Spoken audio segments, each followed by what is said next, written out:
Hello friends, my self विशेष कटियार। तो आज हम लोग बात करेंगे इम्यूनिटी के बारे में। ठीक है, तो सबसे पहले आती है उसकी डेफिनेशन। तो इम्यूनिटी की डेफिनेशन क्या है? It is defined as the capacity of the body to resist pathogenic agents. ये बॉडी की वो कैपेसिटी होती है जिसके द्वारा जो हमारी बॉडी है वो रेजिस्ट करती है या रोकती है या अवरोध करती है पैथोजेनिक एजेंट्स का, यानी डिजीज़ कॉजेटिव एजेंट्स का। ठीक है, पैथोजेनिक एजेंट्स वो होते हैं जो डिजीज़ कॉजेटिव एजेंट्स यानी जो बीमारियां फैलाते हैं, डिजीज़ का कारण होते हैं। ठीक है, तो जो पैथोजेनिक एजेंट्स हैं, डिजीज़ कॉजेटिव एजेंट्स हैं, जैसे कि हमारे बैक्टीरिया, वायरस, कोई भी फंगस एट्सेट्रा, तो उनको रेजिस्ट करने की जो हमारी बॉडी में कैपेसिटी है, ठीक है, उसको हम कहते हैं इम्यूनिटी। फिर आते हैं इसके टाइप्स। इम्यूनिटी जो है वो आपकी दो प्रकार की है, एक इन्नेट या नेचुरल इम्यूनिटी और दूसरी एक्वायर्ड इम्यूनिटी। ठीक है, तो जैसा कि ये वाली नाम से बहुत ज़्यादा क्लियर है, नेचुरल यानी जो हमारी बॉडी में नेचुरली प्रेजेंट हो, बाय बर्थ जो प्रेजेंट होती है उसे कहते हैं हम नेचुरल इम्यूनिटी। और दूसरी एक्वायर्ड यानी जो एक्वायर की गई हो, कहीं से प्राप्त की गई हो। ठीक है, तो वो हो जाएगी हमारी एक्वायर्ड। जो इन्नेट इम्यूनिटी है या नेचुरल इम्यूनिटी, उसको हम नॉन स्पेसिफिक इम्यूनिटी भी कहते हैं, क्योंकि ये किसी स्पेसिफिक बैक्टीरिया, वायरस या फंगस के लिए काम नहीं करती है। जबकि जो आपकी एक्वायर्ड इम्यूनिटी है उसको हम स्पेसिफिक इम्यूनिटी कहते हैं, क्योंकि ये एक स्पेसिफिक जो ऑर्गेनिज्म होगा, कोई स्पेसिफिक बैक्टीरिया, वायरस या फंगस होगा, उसी के अगेंस्ट काम करेगी। ठीक है, इसलिए एक्वायर्ड इम्यूनिटी को हम कहते हैं स्पेसिफिक इम्यूनिटी। फिर जो हमारी एक्वायर्ड इम्यूनिटी है उसके दो टाइप्स हैं, सेलुलर इम्यूनिटी और ह्यूमरल इम्यूनिटी। सेलुलर इम्यूनिटी जो है वो बाय टी सेल्स के द्वारा जो है, यानी जो टी लिम्फोसाइट सेल्स हैं उनके द्वारा होती है सेलुलर इम्यूनिटी। और ह्यूमरल इम्यूनिटी होती है बाय बी लिम्फोसाइट सेल्स। ठीक है, फिर बात आती है टी लिम्फोसाइट। ठीक है, जैसा कि हमने देखा था कि जो हमारी लिम्फोसाइट्स थी वो दो प्रकार की हैं, टी लिम्फोसाइट्स और बी लिम्फोसाइट। ठीक है, टी लिम्फोसाइट जो है वो सेलुलर इम्यूनिटी के लिए रिस्पॉन्सिबल होती है और बी लिम्फोसाइट जो है वो हमारी ह्यूमरल इम्यूनिटी के लिए होती है। ठीक है, तो टी लिम्फोसाइट किसके लिए थी? सेलुलर इम्यूनिटी के लिए। तो इससे पहले हम देखते हैं, जो हमारी बॉडी में थाइमस ग्लैंड पाई जाती है वो एक हार्मोन सिक्रीट करती है जिसे हम कहते हैं थाइमोसिन। ठीक है, थाइमस ग्लैंड के द्वारा एक हार्मोन सिक्रीट होता है थाइमोसिन, जिसका काम क्या होता है, जो कि इम्यूनिटी का फंक्शन करता है। ये क्या करता है? ये it escalates proliferation and activation of lymphocyte. ये जो लिम्फोसाइट सेल्स होती हैं, जो टी लिम्फोसाइट और बी लिम्फोसाइट, उनका प्रोलिफरेशन यानी ग्रोथ और एक्टिवेशन को क्या करता है? एसिलरेट, बढ़ा देता है। ठीक है, उसको बढ़ाने का काम करता है कौन सा हार्मोन? जो हमारा थाइमोसिन हार्मोन होता है, जो कि थाइमस ग्लैंड के द्वारा सिक्रीट होता है। इसलिए थाइमस ग्लैंड को क्या है, हम अगर उसका फंक्शन पढ़ते हैं थाइमस ग्लैंड का, तो वो क्या है? इम्यूनिटी में वर्क करती है। तो टी लिम्फोसाइट क्या होते हैं? ये मैच्योर होते हैं थाइमस ग्लैंड में, और मैचुरेशन के दौरान जो टी लिम्फोसाइट होते हैं वो चार प्रकार की सेल्स में ट्रांसफॉर्म्ड होते हैं, यानी चार प्रकार की सेल्स में बदलते हैं। कौन कौन सी चार सेल्स हैं वो? एक है हमारी हेल्पर टी सेल्स, दूसरी साइटोटॉक्सिक टी सेल, तीसरी सप्रेसर टी सेल्स, चौथी है मेमोरी टी सेल्स। ठीक है, तो जो हेल्पर टी सेल है उसे हम इंड्यूसर टी सेल भी कहते हैं या CD4 सेल भी कहते हैं। ठीक है, जो साइटोटॉक्सिक टी सेल है उसे हम किलर टी सेल्स भी कहते हैं, CD8 सेल्स भी कहते हैं। ठीक है, तो जो हमारी हेल्पर टी सेल है उसका काम क्या है? Activate all the other T cell and B cell. ये जो बाकी की अदर टी सेल हैं, यानी cytotoxics T cell, suppressor T cell और मेमोरी टी सेल, और जो बी सेल्स हैं जो कि ह्यूमरल इम्यूनिटी के लिए आवश्यक होती हैं, तो ये उनको एक्टिवेट करने का काम करता है। इसीलिए इसका नाम है इंड्यूसर टी सेल, यानी ये उनको प्रेरित करता है। ठीक है, फिर दूसरे नंबर पे आती है हमारी साइटोटॉक्सिक टी सेल। ठीक है, साइटोटॉक्सिक टी सेल। तो साइटोटॉक्सिक टी सेल क्या है? इसको हम किलर टी सेल भी कहते हैं, और जैसा इसका नाम है वैसा ही इसका फंक्शन है। ये क्या करती है? Destroy the invading organism by attacking them directly. ये क्या है? ये कोई भी जो ऑर्गेनिज्म होगा, बैक्टीरिया, वायरस, जो हमारी बॉडी में एंटर करता है उसको किल करने का काम करती है, उसको डिस्ट्रॉय करने का काम करती है bye attacking them directly, direct उन पर अटैक करके। ठीक है, इसलिए उसको किलर टी सेल भी कहते हैं। फिर तीसरी है हमारी सप्रेसर टी सेल्स। ये क्या करती है? Suppress the activities of killer T cell. ये किलर टी सेल की एक्टिविटी, जो साइटोटॉक्सिक टी सेल है उनकी एक्टिविटी को सप्रेस यानी दबाने का काम करती है, उसको कम करने का काम करती है। And prevents killer T cells, और रोकती है किलर टी सेल्स को from destroying the body's own tissue. ठीक है, ताकि जो हमारी बॉडी है उसके खुद के टिश्यू को वो डिस्ट्रॉय ना कर ले। ठीक है, मान लीजिए हमारी बॉडी में ऐसा होता है, मान लीजिए एक एग्जांपल के तौर पर अगर कोई 4 वायरस अगर हमारी बॉडी में एंटर करते हैं, ठीक है, तो जो हेल्पर टी सेल है वो मैसेज भेजेगा कहाँ पे, यानी वो साइटोटॉक्सिक टी सेल को एक्टिवेट करने का काम करेगा। साइटोटॉक्सिक टी सेल एक्टिवेट हो गए और साइटोटॉक्सिक टी सेल यहाँ पर आके जो वायरस आया था उन पर अटैक करेगा, ठीक है, और इनको डिस्ट्रॉय करने की कोशिश करेगा और उनको डिस्ट्रॉय कर देगा। लेकिन फिर वो जो बॉडी की और सेल्स होंगी, ठीक है, क्योंकि वो एक्टिवेट हो गया है हेल्पर टी सेल द्वारा, तो जो हमारी बॉडी की अपनी सेल होंगी उनको भी डिस्ट्रॉय करने लगेगा, अगर उसको जो सप्रेसर टी सेल हैं वो सप्रेस ना करें।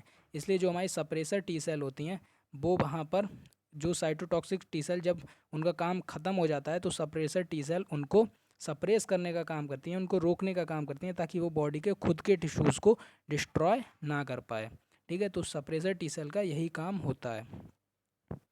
फिर आती है हमारी memory T cell. Memory T cell क्या होती हैं? When the body is expose to the same organism, जब जो बॉडी है वो एक्सपोज होती है सेम ऑर्गेनिज्म के लिए फॉर द सेकेंड टाइम, दूसरी बार भी वही ऑर्गेनिज्म हमारी बॉडी में एंटर करता है जो पहले कभी आ चुका है, तो मेमोरी सेल उसको पहचान लेती हैं उसी ऑर्गेनिज्म को and immediately activate the other T cell, और तुरंत क्या है वो जो अदर टी सेल्स हैं यानी suppressor T cells, killer T cells, inducer T cells, उनको एक्टिवेट करती हैं, ठीक है। तो ये काम है हमारा मेमोरी टी सेल का। जैसे कि अगर आप जानते होंगे जो हमारी एक बीमारी है चिकन पॉक्स, ठीक है, इसको हम चेचक भी कहते हैं, तो ये जो है एक वायरल डिसीज़ है चिकन पॉक्स, जो कि वेरिसेला जोस्टर नामक वायरस से होती है, ठीक है। तो मान लीजिए अगर किसी व्यक्ति को एक बार चिकन पॉक्स हो चुकी है तो उसको कभी भी दोबारा नहीं होती है, ठीक है, क्योंकि उसमें क्या होता है, क्योंकि पहली बार मान लीजिए वायरस आया तो वो हमारी खुद की इम्यूनिटी से सही हो गया, ठीक है, तो उसमें क्या है मेमोरी सेल जो है हमारी वो बन गई, और जब मेमोरी सेल एक बार बन गई तो कभी भी अगर चिकन पॉक्स का जो वायरस है बैरिसेला जोस्टर वायरस वो हमारी बॉडी के अंदर एंटर करता है तो मेमोरी टी सेल क्या करेंगी, उसको पहचान लेंगी कि ये जो है वो पहले भी आ चुका है, हमारी बॉडी में एंटर कर चुका है, और वो जो अदर जो टी सेल्स होंगी उनको एक्टिवेट करेंगी और वो क्या है डिस्ट्रॉय कर दिया जाएगा। After the transformation of all the types of lymphocytes, जो ऑल अदर टाइप्स हैं लिम्फोसाइट्स के, यानी ये सारे, इनका ट्रांसफॉर्मेशन होने के बाद ये थाइमस ग्लैंड को छोड़ देते हैं और स्टोर हो जाते हैं लिम्फॉइड टिश्यू में, जैसे कि लिम्फ नोड, स्प्लीन और जीआईटी में, ठीक है। अब आता है हमारा बी लिम्फोसाइट, ठीक है, जो कि ह्यूमरल इम्यूनिटी के लिए रिस्पॉन्सिबल था। तो बी लिम्फोसाइट जो हैं उनका प्रोसेसिंग और मैचुरेशन कहाँ होता है? बोन मैरो में, ठीक है, बोन मैरो में इनका प्रोसेसिंग और मैचुरेशन होता है, ठीक है। लेकिन फीटल लाइफ में कहाँ पर होता है? लिवर में, ठीक है, लिवर में इनका मैचुरेशन होता है फीटल लाइफ में, लेकिन वैसे कहाँ होगा? बोन मैरो में, ठीक है। जबकि जो आपकी टी लिम्फोसाइट्स थी उनका कहाँ पर हो रहा था? जो हमारी ग्लैंड थी थाइमस ग्लैंड वहाँ पर, ठीक है। जो बी सेल्स हैं वो केवल दो में ट्रांसफॉर्म्ड होती हैं, B cells are transformed into two types, ठीक है। पहली है आपकी प्लाज्मा सेल्स, दूसरी मेमोरी बी सेल्स। तो प्लाज्मा सेल्स क्या है? Destroy the foreign organism by producing the antibody.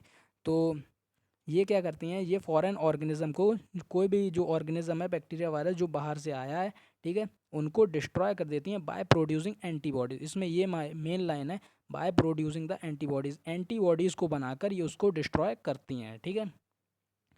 दूसरा इसमें टाइप है मेमोरी बी सेल्स। तो मेमोरी बी सेल्स क्या करती हैं? ड्यूरिंग द सेकंड एक्सपोजर, जब कभी दूसरा एक्सपोजर होता है तो मेमोरी सेल्स स्टिमुलेट हो जाती हैं, एंटीजन के द्वारा स्टिमुलेट हो जाती हैं और प्रोड्यूस बनाती हैं more quantity of antibodies, antibodies की क्या है? मोर क्वांटिटी बनाती हैं। और ये जो आपका कॉन्सेप्ट है मेमोरी बी सेल का, ये वैक्सीनेशन पर जो आपका वैक्सीनेशन होता है वो मेमोरी बी सेल्स पर ही डिपेंड करता है, क्योंकि वैक्सीनेशन में क्या होता है, जो भी कोई वायरस वगैरह होता है तो उसका स्ट्रेन बना करके किसी बॉडी में इंसर्ट किया जाता है, जिसके जो वायरस का जो स्ट्रेन एंटर किया गया है वो एक एंटीजन की तरह वर्क करता है और हमारी बॉडी में जो एंटीबॉडीज़ होते हैं वो बनने पहले से ही शुरू हो जाते हैं। तो जिससे कभी आगे अगर वायरस एंटर करता है तो जो एंटीबॉडीज़ हमारी बॉडी में पहले से ही बन चुकी हैं वो उस वायरस को डिस्ट्रॉय कर देती हैं। फिर आता है हमारा एंटीजेंस। एंटीजेंस क्या होते हैं? तो antigens are the substances, antigens वो सब्सटेंस होते हैं which induce specific immune reactions, जो कि इम्यून रिएक्शंस को इंड्यूस करते हैं, उन्हें हम क्या कहते हैं? एंटीजेंस, ठीक है। एंटीजेंस हमारे दो टाइप्स के होते हैं, एक ऑटो एंटीजेंस और एक सेल्फ एंटीजेंस। और जैसा कि ये नाम से क्लियर है, ऑटो या सेल्फ, जो अपने बॉडी की ओन सेल्स में प्रेजेंट होता है, ठीक है, present on the body's own cells, उसे क्या कहेंगे, ऑटो एंटीजन या सेल्फ एंटीजेंस। जैसे कि ए एंटीजन और बी एंटीजन हमारी आरबीसीज में प्रेजेंट होते हैं वैसे ही। दूसरा है फॉरेन एंटीजेंस और नॉन सेल्फ एंटीजेंस, ठीक है। तो जो बॉडी में बाहर से आते हैं, ठीक है, जो फॉरेनर्स हैं, ठीक है, उन्हें हम क्या कहेंगे, फॉरेन एंटीजेंस या नॉन सेल्फ एंटीजेंस। एग्जांपल जैसे कि एलर्जेंस हो गए हमारे, टॉक्सिन्स, बैक्टीरिया, वायरस, फंजाई, ये सब। फिर बात आती है एंटीबॉडीज़ की, ठीक है। तो एंटीबॉडीज़ को हम इम्यूनोग्लोबुलिन्स भी कहते हैं। An antibody is defined as a protein that is produced by B lymphocytes in response to the presence of an antigen, ठीक है। तो एंटीबॉडी क्या है, यह वो प्रोटीन है जो कि प्रोड्यूस होती है बॉडी में बी लिम्फोसाइट्स के द्वारा, ठीक है। बी लिम्फोसाइट्स बनाते हैं एंटीबॉडीज़ को, ठीक है। तो एंटीबॉडी क्या है, ये वो प्रोटीन है जो कि प्रोड्यूस की जाती है बी लिम्फोसाइट्स के द्वारा in response to the presence of an antigen. अगर कोई एंटीजन हमारी बॉडी में प्रेजेंट होता है, जो एंटीबॉडी होती हैं वो गामा ग्लोबुलिन इन नेचर होती हैं, ठीक है। वो नेचर में कैसी होती हैं, गामा ग्लोबुलिन, जो प्लाज्मा प्रोटीन्स होते हैं हमारी, एल्बुमिन, ग्लोबुलिन, फाइब्रिनोजन, यानी नेचर में वो गामा ग्लोबुलिन के जैसी होती हैं। और जो इम्यूनोग्लोबिन्स हैं वो 20% बनाती हैं टोटल प्लाज्मा प्रोटीन्स का, ठीक है। जैसे कि ब्लड के दो पार्ट हैं, एक प्लाज्मा और एक कॉर्पुसेल्स, ठीक है। तो जो प्लाज्मा है, प्लाज्मा में प्लाज्मा प्रोटीन्स पाई जाती हैं। तो जो प्लाज्मा प्रोटीन्स हैं उसका 20% पार्ट कौन बनाती हैं, इम्यूनोग्लोबुलिन्स। और एंटीबॉडीज़ जो हैं वो 5 टाइप्स की होती हैं, ठीक है। एक हमारी IgG, IgA, IgM, IgE, IgD। इसको हम गेम्ड के तरीके से याद रखेंगे, ठीक है। गेम्ड, जैसे कि कोई गेमर होता है तो गेम्ड, ठीक है, GAMED। और जो IgG होती है वो 75% पाई जाती है, ठीक है, इन सब में से। फिर आता है हाइपर सेंसिटिविटी, ठीक है। तो इसकी हम डेफिनेशन देखें तो जो एलर्जी होती है उसी को हम हाइपर सेंसिटिविटी का नाम देते हैं, ठीक है। हाइपर सेंसिटिविटी से आप एलर्जी को समझ सकते हैं। It is defined as abnormal immune response to a chemical or physical agent, ठीक है।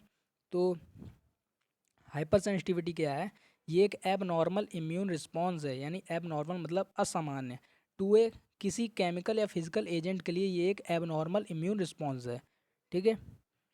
और जो फिजिकल या केमिकल एजेंट है उसको हम एलर्जेन कहते हैं, ठीक है।